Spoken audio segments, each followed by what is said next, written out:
Muy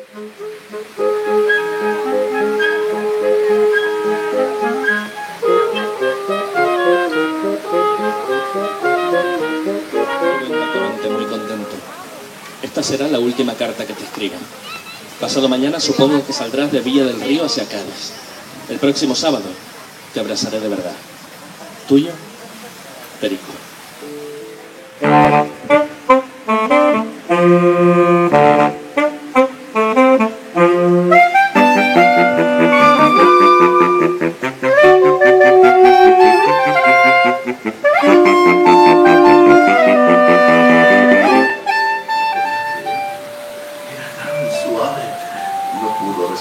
Le dio lo mismo que hubiese alguien que la reconociese o no. Lo destapó, sí, era lo que estaba pensando.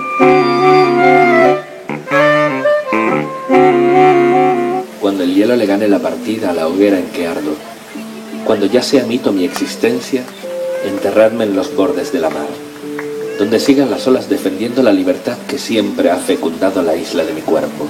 El timón nunca roto que dio rumbo a mis pasos y me llenó las venas de horizontes. Vida tendré mientras mi sueño viva y su rumor levante mi palabra desde los pies del agua sin fronteras hasta las sienes de la eternidad. ¡Ay, qué disgusto! ¡Qué desconsuelo! Que no me premie Dios con una dura penuria.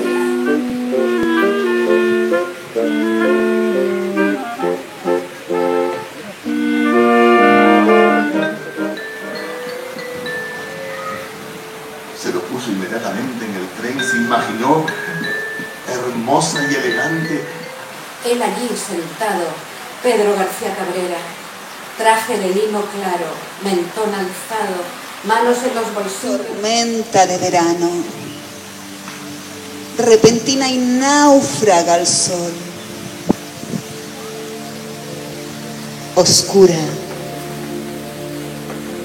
como el abatimiento. Entre gatos, duendes y hadas, acaba el cuento. Adiós.